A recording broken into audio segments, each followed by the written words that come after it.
I mean, we all hear the stories about 5 bellies, 7 bellies, doing the rounds. We hear a lot of Gazza's antics going on behind the scenes. And I honestly believe, Tony, with Gazza, it's like Marmite. You either love him or you hate him because of what he does. And like I said, there's been a lot of managers that just haven't been able to handle Gazza with his antics. And he was dropped from was it the 98 World Cup? Yeah, it was, wasn't it? 98 World Cup team because of his antics and because he couldn't be managed. And I think that is what you've got to do with Gazza. I mean, that's why I think a lot of my love went out to Sir Bobby in the 90 World Cup, because when you listen to everything that was going on behind the scenes with Gazza involved, you needed the right type of guy to guide him, if you like. But I mean, the 2 seasons that we saw him at Newcastle, he was amazing. And he was just a kid. Exactly. I mean, he played with no pressure. He played, and again, we go back to the days where football, you didn't play on a carpet back then, but he just did things with that ball that the likes of the Georgie bests of the era was doing, and he was an exciting young kid. And I mean, he must have been half decent. And he was local, of course. Well, and obviously, yeah, you've got that Geordie, the Geordie bias, haven't you, if you like? But I mean, at the end of the day, he, like I said, for whatever reason, he was a wanted footballer. There was many a team. We've heard the story of why he went to Spurs rather than Man U, because his dad, obviously, and his sister wanted a. But I think, by the way, if you talk to any of the managers who actually managed him, with the exception of Huddle,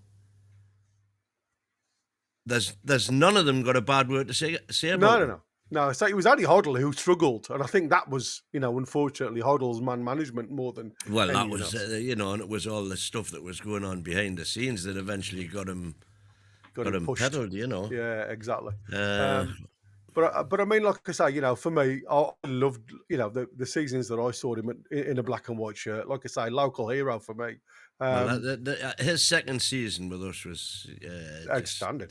I mean, he was a bit Tenali-esque, if you like, in that he was man of the match just every constant, game. Wasn't he? Yeah. Well, I mean, back then there wasn't very, very much to compete with him, was there? He didn't have a lot of competition in Newcastle. Yeah, exactly. That's for sure. Yeah. I mean, like there's people in the chat now, Marco saying Waddle, the guide said Mackham was one of the best crosses he ever seen. Again, well, the big three that we had and let go was Beardsley, Waddle, and Gazza. Yeah. And that was kind of the straw that broke the camel's. When we sold Gazza, that was the straw that broke the camel's back for a lot of us. I was a founder member, United Supporters for Change, to get McKeag out and to get the Magpie Group, which was Sir John Hall's consortium, in. And, all I can say is that we were successful in much the same way. But by the way, back then, we had no problem getting our season tickets back. No. That would hand it in, I mean, that was a tale in itself from me, just to digress a bit. The first game of the boycott, United Supporters for Change boycott, was Leeds United at home. That was Mickey Quinn's debut. And Mickey Quinn famously has gone on record as saying when he walked past, because we used to do a protest at Gray's Monument every Saturday morning. And one of Mickey Quinn's first memories of Newcastle was walking past the monument when all of us supporters were there, were going, Mickey Quinn, Mickey Mouse, selling Gazza, Beardsley, Waddle, and buying Mickey Mouse. Who the hell's Mickey Quinn, And he says, I walked past and he said, whoops, what have I stepped into here, kind of thing. But just so me being me, I knew for a fact that if I was in Newcastle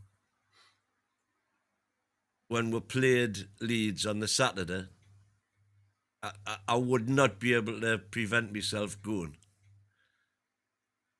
So I arranged to be on holiday in Portugal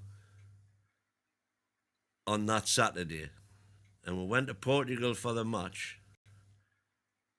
And long story short, I ended up paying on a hotel telephone at the time, because there was no mobiles then, on a hotel telephone.